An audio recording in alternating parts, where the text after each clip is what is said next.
our profession to help us with a speaker and be a keynote type of speaker. And luckily, a couple months ago, Joel came back to the club after working down at SeaWorld and taking over that property and a couple other properties down there. And when I saw him at the club and was thankful that he was coming back, I said, Joel, do me a favor.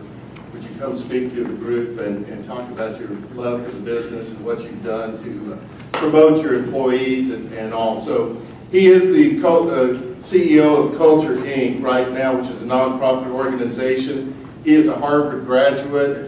He was over Dollywood and a couple other properties.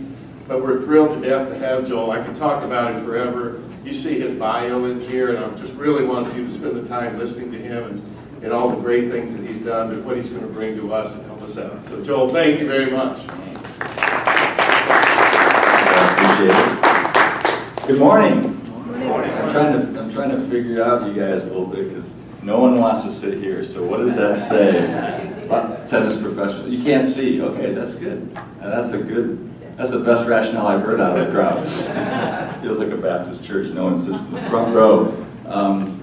So am I a who's who or a who's not? Who's who? Okay. Well, it's great to be here. I absolutely love tennis. I'm not very good at it. I admire you guys because you might let me get a point just to be kind. But I've always loved tennis. Didn't play it until I was in my late 20s after graduate school. But it's just a great game, and I'm sure you all love it, or you wouldn't be in it. So, and I love working or belonging to the AAC. It's a great club, and so thanks for having me. I appreciate it. What we're going to talk about is probably something you haven't talked about before in leadership, is what I'm guessing. And the words "love works" probably emote in you some emotion, and for some of you, I'm just guessing because I've talked to a lot of groups and thought about this a lot as a leader. Some of you are looking at that and thinking, love works, well, maybe at home, maybe in relationships, but not in leadership.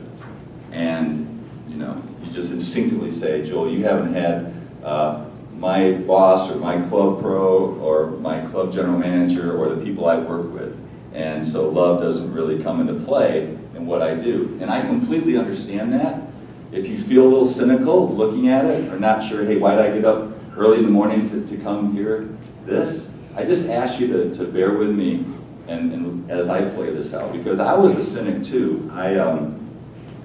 Jeff talked a little bit about my theme park background, but when I got out of undergrad and then graduate school, I went to the automotive business, and I was in it for about 20 years. So ended up running Saab North America at a pretty young age because they wanted a Saturn person. Had helped start up Saturn back in the day, in the 90s when Saturn started. But because of the success of Saturn, Saab wanted a Saturn person. So I was able to get that opportunity really young and learned a lot in the process. But General Motors as a company, it's not very well run, I don't think, and the leadership is very autocratic. So it's just the kind of classic, old school, drink some scotch, have a cigar, lots of swearing, cussing, really fear and intimidation kind of environment. And I just, as a young man in that industry, I just instinctively thought this is not getting the best out of people. But it was all that I ever had modeled. Just get it done. If you hit your numbers, you stay. If you don't hit your numbers, you're gone. And I don't want to hear anything else about it. But look, it works for some people, but it doesn't work for a lot of people. And I just instinctively knew there was a better way. But that's all I saw, except for that period of Saturn was quite different. Of course, I led my own way at Saab. But what happened is when I was at Saab, I was asked to be on the board of Hershon Family Entertainment. And I'm going to show you a picture of the owners of Hershon Family Entertainment. This is the Hershon family. Now, you haven't heard of it probably, but Jeff mentioned it. Have any of you ever gone to Stone Mountain Park in Atlanta or gone to Dollywood in East Tennessee? I gotta see, has anybody gone to Dollywood? It's better than you would think it would be, isn't it? I mean, it's the worst name in the history of business, Dollywood, but it's what Dolly wanted, and what Dolly wants goes. And by the way, tangent, she's just an incredible lady. I was able to meet with her 4 or 5 times a year. and what you see is what you get. She's really, really smart, actually. She plays that act, but she's incredibly intuitive. Best with the press of anybody I've ever seen in my life. She gets away with saying things that you and I would go to jail for. But let's just say if it sags and dips, I nip it and I tuck it. I think something like that. But anyway, bad quote. So she's great. These guys started in Branson, Missouri, and they built this huge theme park company called Christian Family Entertainment. We also, when I was there, we bought the Harlem Globetrotters, so some other legitimate, good businesses. Well, Jack and Pete, when I was on the board, I saw that they did something very, very different. And they had really low turnover. Their employees were incredibly enthusiastic. They worked hard. Their guest experience was the best in the industry.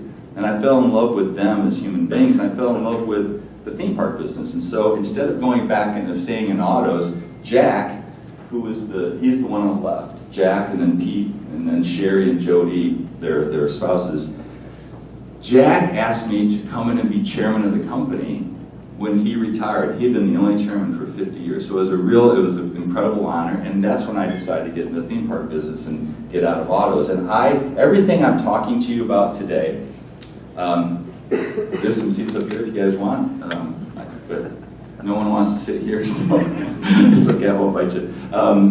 So what I'm going to talk about, they really taught me, and they taught me another way to look at leadership. And so when you leave here today, I hope you leave this session with some specific thoughts on how can I lead differently to get a better environment for my employees so that they're better with your club members and they're better with whoever they're serving.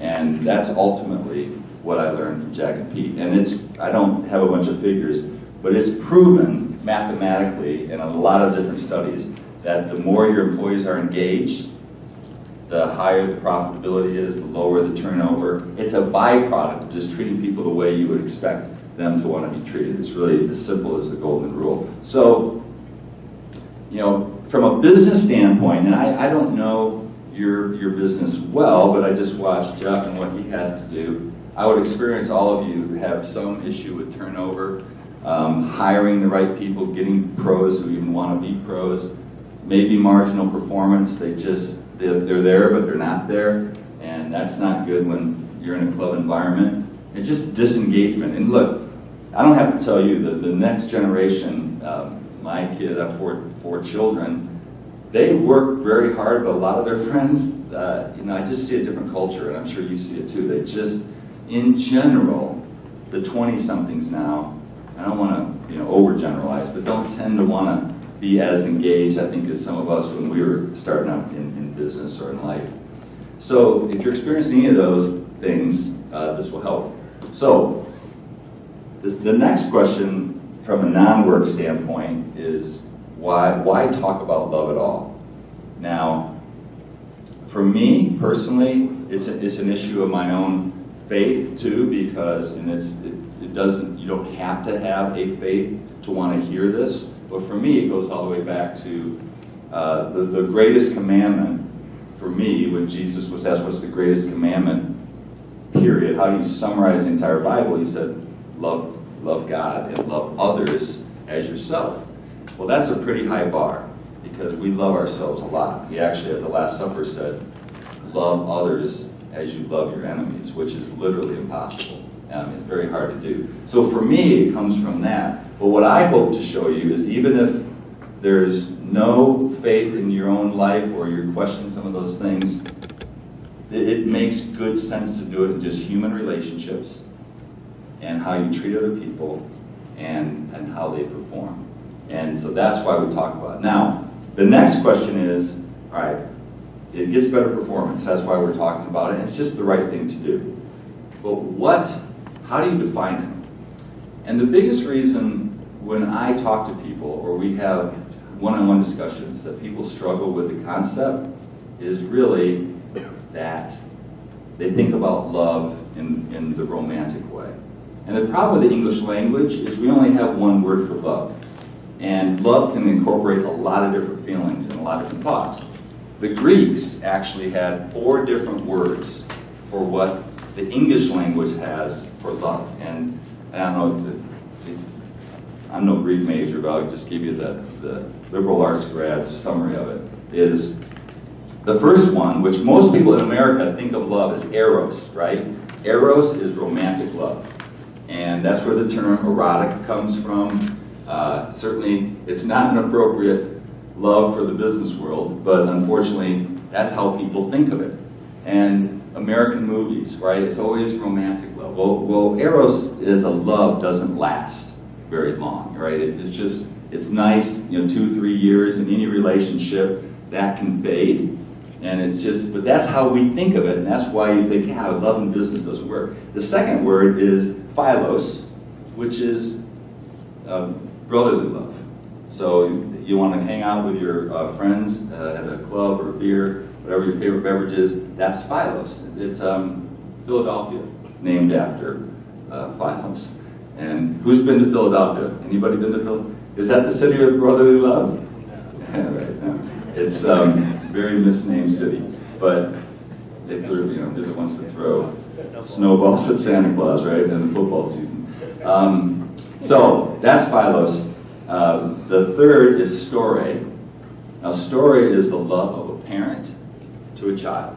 So very unique, but also not really applicable to the business world or to management or leadership. The fourth is agape. Now, agape is actually a verb. So it's how you behave, it's not how you feel. And that's the key point. It's behavior, it's not feeling. And as leaders, we often confuse how we feel about somebody and then how we treat them. And that's just not appropriate. We have to treat people the same, we have to hold them accountable, but how we feel about them isn't the key. So this is about love, the verb. And that can help your thinking of when we talk about it. For instance, I already mentioned the Bible one more time. When they talk about love, when Jesus said how to love others, they write agape in Greek. The Bible was written in Greek. So that's the kind of love they're talking about, not eros, not storge. So this is a very important concept. So at Hirschman, and we chose our words out of 1 Corinthians 13 because that's where Paul the Apostle wrote about what is love, and we summarize it actually in 8 words. But it doesn't have to. If you went with something like this in your organization, it could be your own words. It's really about trust and respect of human beings. But we, if you remember, it's used in a lot of weddings. Love is patient, love is kind. So patience, kindness, unselfishness, trusting, truthful, forgiving. Not words you often hear when talking about leadership. But we're going to just take the rest of the time to quickly go through these words.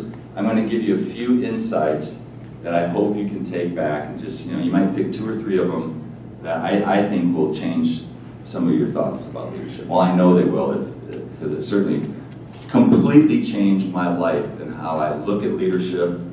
I enjoy it, I love people, and it wasn't always the case when I was in the auto industry. So I think you'll enjoy it. So let's go to the first one. And when we're done, if you have a question, jot it down. At the end, we'll do a little Q&A. I'd love to debate about it. So patience. Have self-control in difficult situations. That's the definition. What it's not, and people confuse it, it's not having patience with poor performance. It doesn't mean somebody keeps getting away with not doing their job correctly. But in essence, if you had to walk away with one thing, it's praise in public and admonish in private. And I know that sounds simple, but man, that is tough to do. And I'll just tell one quick story. Tell it quickly. When I was with Saab, and I was literally the most senior person in America, running North America, but I had to report to a guy in Sweden. And we had missed 1 month in the course of a 3-year trend that was really good. And there's reasons for it. You might just get Kleenex or something. I'm sorry.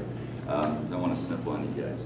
So he calls me up on a Sunday morning, and this happens to be Easter Sunday morning, which is a big day for a lot of folks.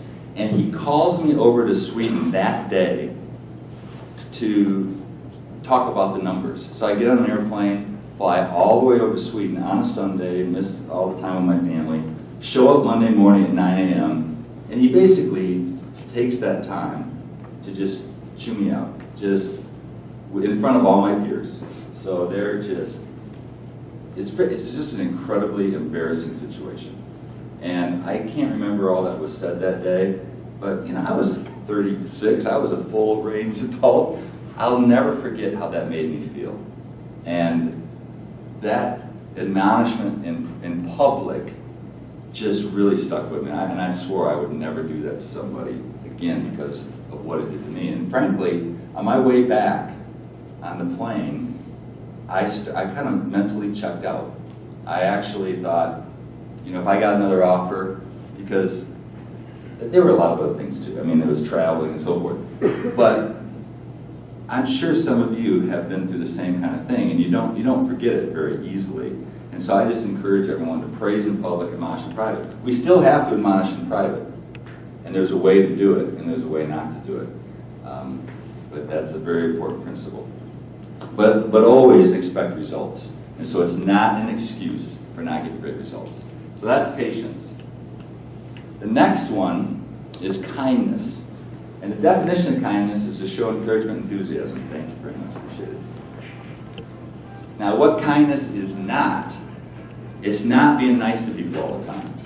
And again, people think that that's what that means. You know, we can't be nice all the time, but when we have to take somebody to the woodshed, we do it in private, we do it in the office, we're specific, we don't attack their character, we attack what they're doing specifically, and then put them right back in the job again, and review again in a little bit of a period of time. So, I'm going to tell you another story about this note, and this is kindness in my mind. This is a note from Jack, the man on the left in that picture. He's the owner and the founder. The story behind this note is we were having a really tough year. Remember 2007 when the world crashed and Lehman Brothers went out of business and everything stopped for a while. Our sales went down 35%. And I know clubs were hit hard too. Our sales went down 35% in 1 month. And we had just bought 2 businesses. Our debt was really high. Our cash flow drops when the recession hits, and we're up against a covenant with a bank where they might pull our loan, and it was a tough situation. So it was a little rough year. Well, he writes this note, not to me, but he writes it to my wife and 4 kids. So I come, and the other backdrop is that 2007 crash. It put Six Flags into bankruptcy. So I was being recruited to go take Six Flags out of bankruptcy. And I literally had been talking to a recruiter that day. I go home that night and this book, or this letter's on the kitchen table, and it says, "Dear Marky, Lauren, Aaron, Jesse, and Anna, over the last 2 days, I had the privilege of watching your dad provide the most awesome leadership to the president's team. It was the kind of leadership that leads to actions pleasing to God and Jesus. I am so grateful you all chose to share him with us." I mean, listen to that last line. I am so grateful you chose to share him with us. I mean, how many of us have written notes to the spouses of our employees? I mean, I never have, and if you have, good for you. But now, how do you think my wife felt about going to Six Flags after that note, right? It wasn't even. And that CEO made about $200 million. So that note cost me a lot of money. But it was a very expensive note. But kidding aside, it's a really, really good idea. And it's so simple. And especially in the day of email and just texting, it breaks through the clutter. And I know it's a simple idea, but think about starting your day with this. And that's really the key thing. It's not just writing a note to a spouse, but what Jack does every day, he starts his day 20 minutes, and he thinks about yesterday. And he thinks about, who can I encourage from what I saw yesterday? And what it will do for you, because when I do it, this is what it does for me. It puts you in a positive mindset. Because most of you, if you're like me, you get into work, you hit your email, you hit your text, all the junk starts coming at you, and it's just a negative, tends to be problems, tends to be issues. I promise you, this simple practice will not only put you in a better spot for the day, but your letters are like gold to your employees. Jack's letter, I still have every letter that Jack sent me. And he writes, you think about the math, he writes at least 4 or 5 a day in a 20-minute period. And you multiply that, 7 days a week, he's written 30 a week, 100 a month, 1,000, 2,000 a year, over 50-year career. His notes are everywhere, and they're like, oh, so just think about it. It's simple, but it breaks through much more than email or anything else. So that's kindness. So that's really how I do want to ask one question. Based on what I just said, who comes to mind? Somebody's come to mind of who could I write a note to? Who needs some kindness right now? So just think about that question. Whoever comes into mind, I would ask you to mentally record it or at least write it down. And try this just tomorrow morning. Start your day and write that person a note and a couple others and just see how it feels for yourself. All right, unselfishness. Moving right along. This unselfishness is not thinking less of yourself, it's thinking of yourself less. Thinking of yourself less. Which is not, let's face it, it's not typically a human tendency. It's counter sometimes how we feel, but it's a good practice. I'm going to share a story, and I know most of you can't do this, but just bear with me because it's a good story. And then I'll give you a concept that I think you can apply to your own situation. What we did at Hershon is we had an employee foundation, and it started with the employees. So if they gave money, then we matched it as a company dollar for dollar. And then 100% of that money was used to help our own employees in need. And I know in some clubs or some other companies, they use a version of this, just maybe employees collect money and help somebody if they don't have health insurance or what have you. But instead of me telling you about it, just to break a little break here from my voice and just to give you some movie action, I was in Undercover Boss about at the very first season, and I don't know, do you guys remember that? Just show of hands if you even do. I have to explain it, so maybe a quarter. I will just quickly explain it. It was on CBS, and basically the concept was the person who runs the company goes undercover. They're wearing a disguise, and then at the end you do tell them who you are and try to help them out from what you found out. And this was the first season. I can tell you it was completely legitimate. They had no clue who I was, and I was quite new to the company. Now, I think as the show went on year in, year in and out, they had to get more convoluted with their stories. But the employees thought they were being filmed as part of a training video, and that I was a new employee and they were supposed to train me, which was pretty funny. But so I'm just going to play this, and then I'll come back and talk about unselfishness.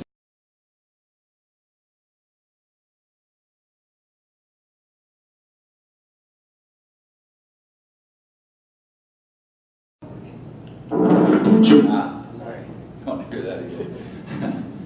Yes, it's gosh, I get emotional every time I've seen it a lot of times. And a lot of you can't, I know you can't do the foundation thing necessarily, but one thing I would encourage you to do is this phrase I actually heard from my friend. He's also our pastor at North Point, a guy named Andy Stanley. And if you're a leader, the hard thing about this concept is if you care about people and you do care about what happens in their lives, it gets overwhelming, right? Because everyone has pain and everyone has a lot of suffering. And so when I was at General Motors, it was the opposite way. You just looked past all that and just ignored it all and just didn't have a heart. And that's frankly easier because it takes a toll to care. Let's just face it, it's emotionally draining in some ways. So I have found over the years, and I see I'm a lot grayer now than that was like 10, 15 years ago. So, but the gray hair has taught me one or the other isn't necessarily the right way. You can't deal with everyone's pain, but you also can't turn it all off. So Andy's phrase, it's his, not mine, is do for one what you wish you could do for everyone. Do for one what you wish you could do for everyone. And so just my encouragement to you would be, there's someone in your organization that just needs a helping hand. It could be encouragement, it could be money, it could be mentoring.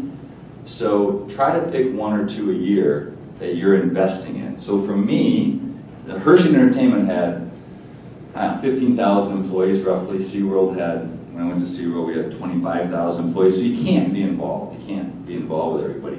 So I would pick 2 or 3 people. And at Hershey, it was Richard. I picked these 2, and Undercover Boss had more people, but Richard and Albert were the people I stayed in touch with. And I still, even to this day, I'm obviously not a Hershey, and neither are either one of them. I still am in touch with both of them.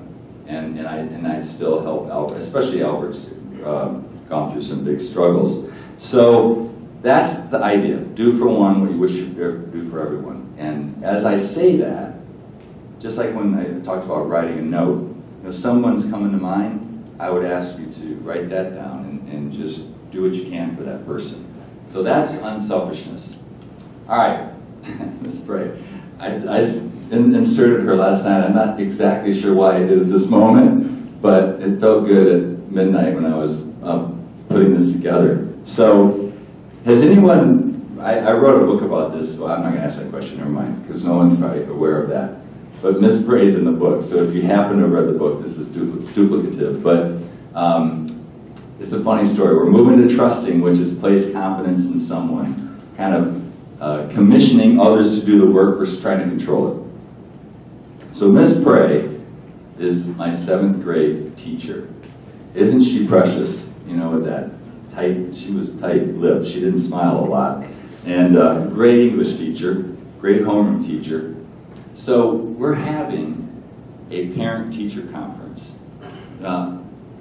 Parent-teacher means it's the parent and the teacher. But Miss Prey invited me to come along. I'm thinking, well, I wonder what award I'm going to be bestowed upon me in this special meeting.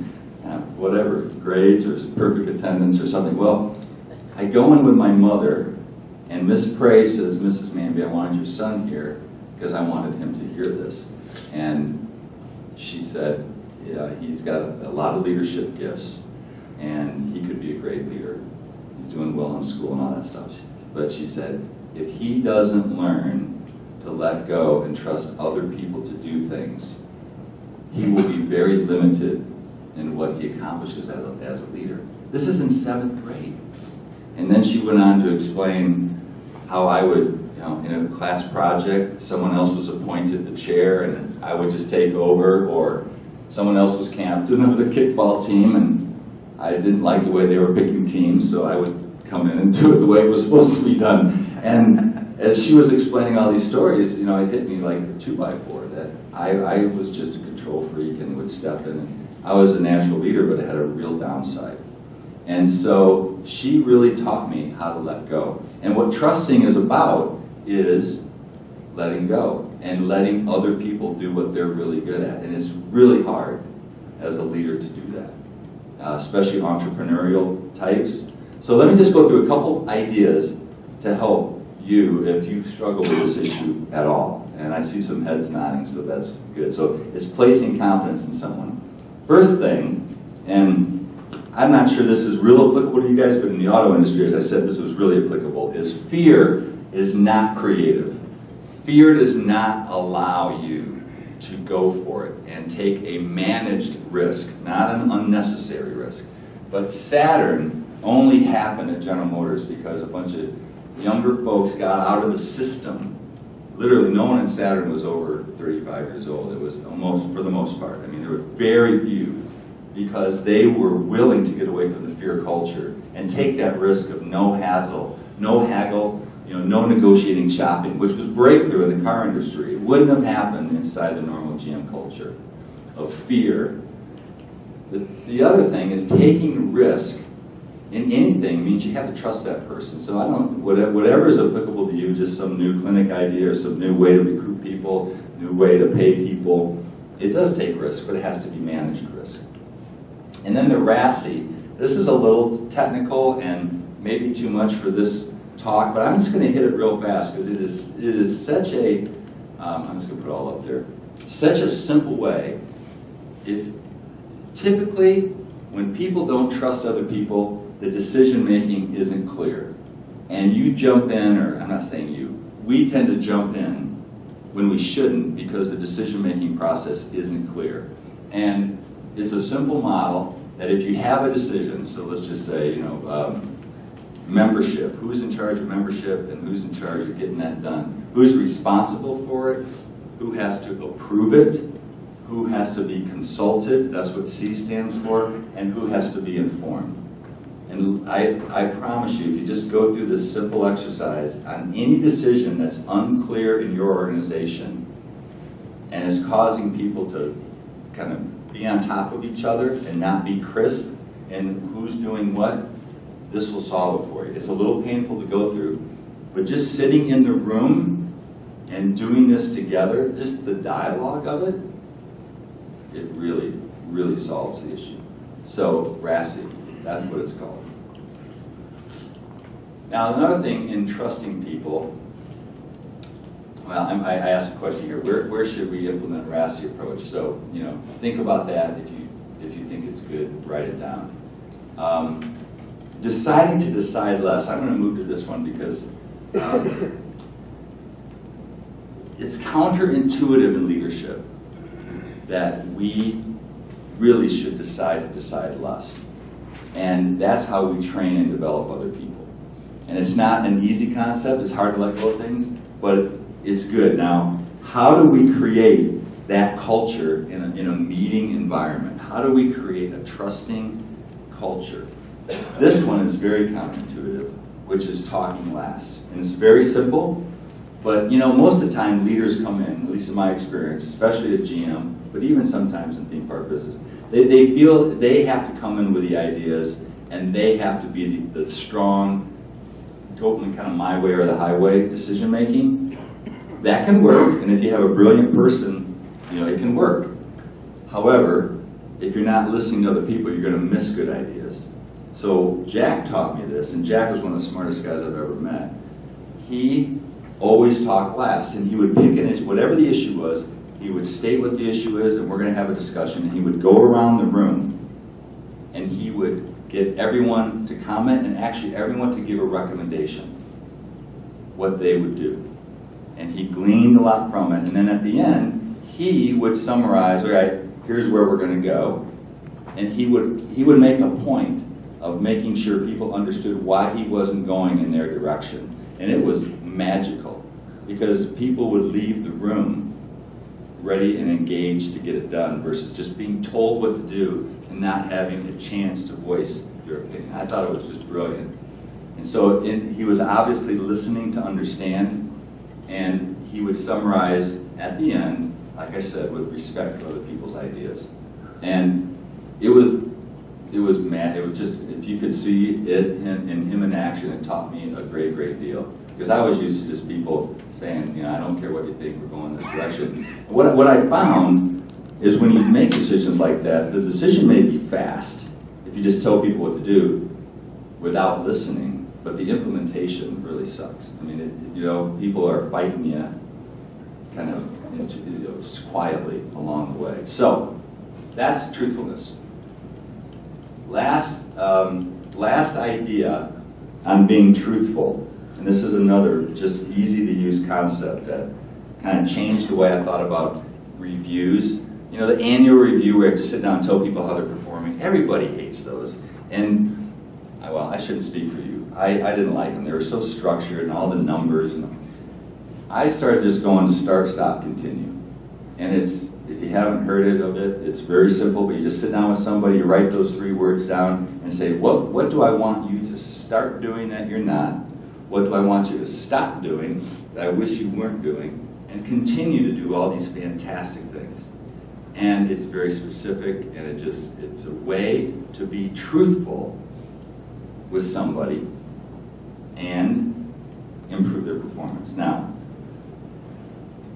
I have found that in my experience with leadership, this is not done as often as it should be done. People usually just are let go, or they're moved on to another department because it's hard and people don't like to do it.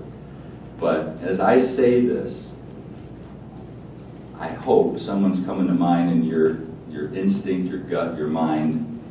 Who do I need to be truthful with? Who is a problem in my organization that I need to be truthful with?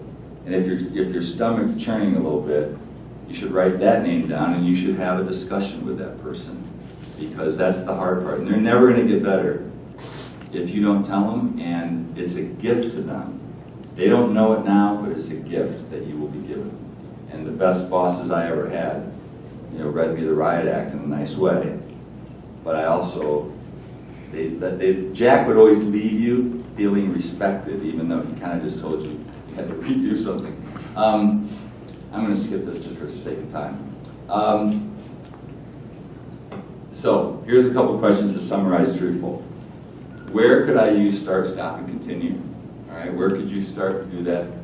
Where could I be more Socratic? That's the part I skipped, sorry, Socratic versus autocratic. And then where do I need to be more truthful with an employee? So who comes to mind that you could be more truthful with? All right, we have two more, forgiving and dedicated.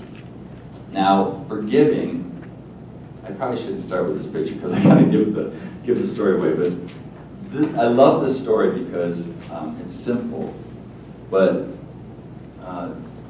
Gerald is the tall gentleman there, standing next to me, and he's in the Navy now, but at this time he was working at Stone Mountain Park, and he was let go for safety reasons, and we don't mess around with safety. It's one strike and you're out if it's a safety violation. So he Facebooks me, and I don't tend to respond to employees on Facebook. Again, we had 15,000 employees, but the tone of he was asking for forgiveness and he was asking for another chance. The tone of it was so impressive to me, and he was sad about what he did, that I asked the general manager of Stone Mountain to look into it, and the general manager decided to hire him back into a different role where the safety issue wasn't coming into play.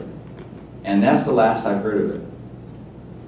6 months later, after that, I'm walking through the park, and Gerald walks up to me, and he says, "Mr. Manby, I really appreciate what you did for me, and I would appreciate if you would come to my high school graduation," which just completely floored me.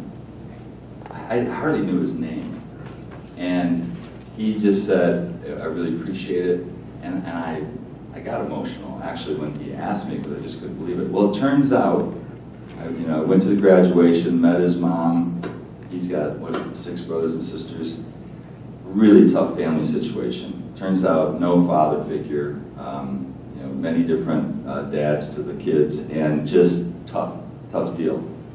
He was the breadwinner of the family, and so without another chance at a job, they were deep tapioca. So it meant so much to him, and he wanted a father figure at that graduation, that I ended up going for him, and the general manager who gave him a second chance.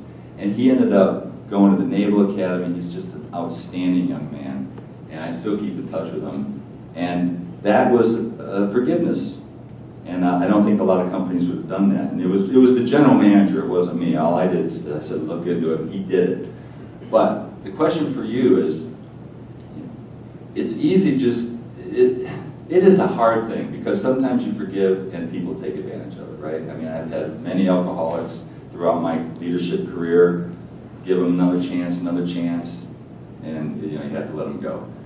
And so I can't tell you where it's right and where it's wrong, but I just ask you to, once in a while, trust your instincts and give a person another chance. It's not a common tale in the world today. We are not in a very forgiving society, and everything has gotten, especially in politics, very caustic and very unmanageable. I just think that it's something we're called to do, and we should try to do it. So that's my only point.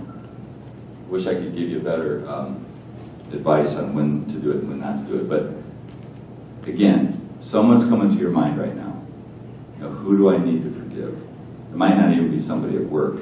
It's often somebody in our family.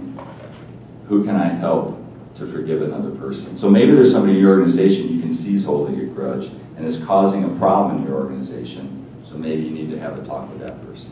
So that's that. All right, dedicated, last one, and then I'll close up and we'll have Q&A. This is kind of cutesy, maybe, but it's a big concept that there's in business and leadership, there's do goals and there's be goals. Do goals are what all of us have, whether it's you have to have a certain number of members and revenue and lessons and whatever your model is. I have to hit revenue targets and attendance targets and gross profit. Those are all do goals. The be goals are what kind of leader do I want to be? And it's not talked about very much. So at Hershend Entertainment, the 7 words that I put up on that screen, patience, kindness, etc., those were the be goals. And we actually measured them. So on a 2x2 metrics, the vertical is what am I doing? That's the do goals. What do I have to achieve? The be goals is how am I going about doing it? And we would measure both. So if you were top in the do and the be, you were in the upper right-hand box there, you get the best raise, actually. Lower left-hand box, you weren't there very long, frankly, and then the other 2 are the hard ones, right? If they hit the numbers but not the right way, you got to coach them to do it the right way, or they're doing the right things, they're not hitting the numbers, you got to coach them to the upper right. So it's a neat concept, and we actually hold people accountable to what kind of leader we want them to be. So that is being really dedicated to it. I could really have bored you with a lot. We had sheets on this stuff, lots of numbers, but it came to a great result. I did write a book on this. It's called Love Works. It's on Amazon and all the places. It's Audible. If you want to be put to sleep, doctors recommend it for a sleeping aid because I went in and read it in one sitting without a lot of coaching. But the book is on Amazon. All the proceeds from the book go to that foundation that I told you about. So, if you want more on it, it's there. And with that, I really appreciated your guys' attention. I want to close just letting you think for a minute about, I asked some really specific questions. Under kindness, who are you going to write that note to? Who are you going to be kind to? We talked about truthfulness, right? You need to go and be truthful to. And I think that's really important. Somebody who you don't trust today, how can you trust them? And I think the forgiveness one's really important. Who do you need to forgive? And hopefully you've taken something away from this that you can think about leadership and think about your activities a little bit differently. But with that, I have some time left, right? We have a few minutes. I'd love to open it up for Q&A and just answer any questions about anything. And I'll talk about anything except for what happened at SeaWorld. I'm under a non-disparagement agreement. No, it was a tough one. But yes. Joel, what have you found to be the most challenging of the thoughts that is hard to practice but easy to? Of which words the most challenging, or which experience? Of your B goals. Yeah, for me, early in my career, truthfulness has always been a problem for me. And meaning, I'm truthful as far as lying or not lying. It's telling people how they're really doing. Because I want them to think highly of me as a leader, and somehow intuitively I didn't think if I told them they weren't very good in this area, it wasn't easy for me. But I have learned, Jack really taught me to do it in a way that they still leave respected, they feel respected. It's an art. It's most of the time when people get reprimanded, they go away feeling really crappy, but if you do it right, it can help them a lot. But that's the one I struggle with the most out of all of this. As a leader at Hershend, I struggled with people misunderstanding kindness. They thought they had to be nice all the time, and you really can't. You can't be when you're leading something, But that was probably the 2 things. But thanks, good question. Who else? Yes, sir. Yeah, I think the truthfulness is really key. So I guess the question would be, you have the start, stop, continue on a review process. How far do you drive that down in your organization? I mean, because we live in a 90-day review and Right. termination and all that stuff. So how do you drive that down? How far down your organization is that? The start, stop, continue actually was used by all leaders. Now, we still had a form that we had to fill out with the numbers. And then, it was the do and the be. So you had to have a number for each, and then you summarize it, and that drove the raises. And I think legally it helps to have that. But for me, also having start, stop, continue gave them something they could really use versus most review forms. And so we drove it to everyone who was leading anybody. If it got into a legal situation where there was 90 days or you're out, that was a different form. That was a PIP, People Improvement Plan, I think, Performance Improvement, sorry. And we had to fill that out separately so that if they were let go, there was a track record of it. Does that make sense? Because that was actually a requirement I put that in place because the thing I learned at General Motors is I think it's weak leadership to just go in and fire somebody and they're surprised by it. And it's easy to do but I think people shouldn't be surprised. Unless it's a layoff because there's a macroeconomic event, you just have to find 5% or the company's in trouble. But I just think people shouldn't be surprised. So, yes, sir. As a CEO, you're making hard decisions all the time. Yep. So can you explain maybe what was your toughest decision you made that you knew was the right decision, but give you the most pushback? Yeah, he asked me, as a CEO, we have to make tough decisions, and what's the toughest one? And there's been a lot. You can see how much gray hair I've added. The toughest one was SeaWorld and making the orca decision. If you're not familiar with the situation, Blackfish, how many have seen Blackfish or even heard of it about it? Yeah, so it completely killed the company. It was very, very well done film. It was only about 5% true. It was a smear job, but the company didn't respond to it. The trustworthiness for us in the country went from 75% trustworthy to 25% trustworthy in literally a year. And the SeaWorld parks had cut in half. Their profitability had plunged to half. That's when I came in. And we weren't going to win that one. We were going to be legislated out in California. A lot of people don't know that, but we were going to be, orca breeding was going to be outlawed. And I just made a determination, once it happens in California, it just tends to move east. And I didn't want to just have it outlawed in California and try to keep it going in other places. And then 5 years later find ourselves in the same battle. Because the activism was so intense. Just protests every weekend. They protested my house. There was death threats on our employees. I mean, it was craziness, Don't hurt a whale, but we're going to kill you. I mean, that's basically kind of the mindset. So we decided to end breeding, and probably 35% of our employees just were completely against it, thought it was wrong. It wasn't just me, the board. We thought we could not win that. And that 50 years from now, it's highly unlikely that's going to be, except for China, where they do anything to anybody.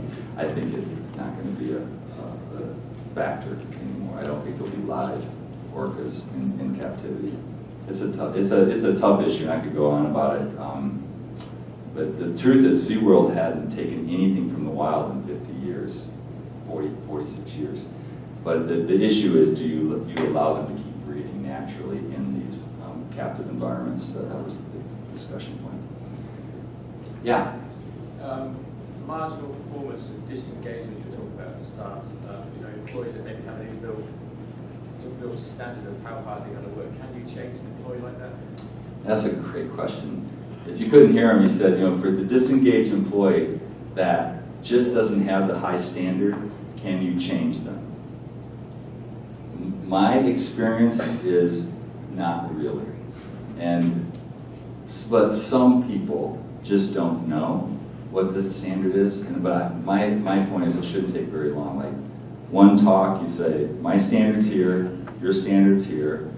here's what again, start, stop, continue, specifically what I need to see from you, you'll know within 90 days. Like, for me, when I came out of, I grew up very poor, and I just didn't have standards of quality, and I learned it really quickly though, but I changed really quickly, and I think that's my answer. Some people though just can't change their stripes, unfortunately. Yes? Thank you, I enjoyed your presentation. We are going through, our management team's going through reading Servant Leadership in Action by Ken Blanchard. Yeah. It seems very similar It's very in a lot of similar. ways Yep. to this, which is great. One of the things we just recently talked about was, and as you talked about, it's an art trying to provide constructive criticism while still maintaining good relationships with employees and all. Yeah. How do you do that? How do you try to be influential, convincing? Because I think it's easy just to say, do it because I told you to do it. Yeah. So, Could you hear his question? He's studying servant leadership, Ken Blanchard, which is similar. I mean, this is servant leadership, I just didn't call it that. And then how do you hold someone accountable, make them feel good about themselves, and still be a positive influence to them? Is that yes. an accurate summary? You know, it actually, for me anyway, I speak for myself, it does take energy. And he said it's just easier to tell them to do it. I've done that. Look, and the more the building's on fire, the more you do it. I should say that, right? When I went to greenlight.com, we were actually Amazon's car tab. I didn't tell you that story. We were selling cars through Amazon back in 2000. Well, the crash happened. All of our funding got pulled. I thought we had 5 years of cash till we got profitable. Literally, it became 90 days. And so it became very autocratic. I'm sorry, we got to lay off this many people. We only have this much cash left. I don't have a lot of time because we're running out of cash and we're going to close the business. So I have to say that it is situational, and yet most situations aren't that urgent, right? And I just think if people aren't responding to you and you have to become autocratic, that's okay, but it should. If it happens too often, it's the wrong person, right? That person's the wrong person, and you just need to find the right person. That's my opinion. But did that help at all? Okay. Yeah. Do you think that there's room for these principles to be implemented laterally? So, for example, in a smaller organization, you might just have one person who's in a true leadership position as a director and 5 or 6 teaching pros, none of whom are say in a higher position than the other. Right. Do you think that it would be well received if delivered in a respectful way, or that would sow seeds of contention amongst people that are all essentially sort of the same? Are you saying if one of the pros tried to do it laterally with the other pros and the director wasn't supportive? Is or that even just amongst the pros themselves? Okay. If you have people that are at the same level. Yeah. within the organization. Her question's a great one. Can you go laterally with this? If she's using an example, all the club pros, if they were trying to kind of do it laterally together, the answer is yes. I've seen it happen, and I've seen it where it's just a department within an organization where it doesn't work. If I understand the structure right, your tennis director doesn't support it and is against it, you're toast, I think. But usually they're not overtly against it, and you can go laterally within a department, but you got to all come to agreement on. It could just be as simple as, all right, we're going to have 3 words we live by: respect, trust, dignity, honesty, whatever. It doesn't have to be this complicated, but it just helps to have a vernacular to hold each other accountable. How are we going to treat each other within our tennis pro professional job? So does that make sense? Okay. It can. It's much easier, obviously, if the leader, either the head of the club or head of the tennis department, is bought into it, but it doesn't have to be that way.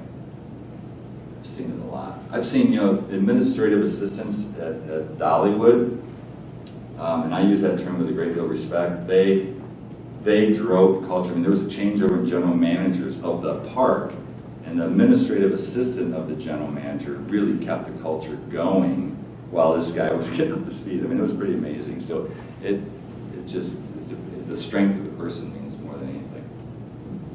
Now we're with a little over. Hey, if Jeff can have we'll have my contact information. If there's some burning question or you want to talk about something and how to implement it, I'm happy to do that. As long as you have specific questions for me, I'm happy just to go through Jeff. But thanks, you guys are an incredible audience.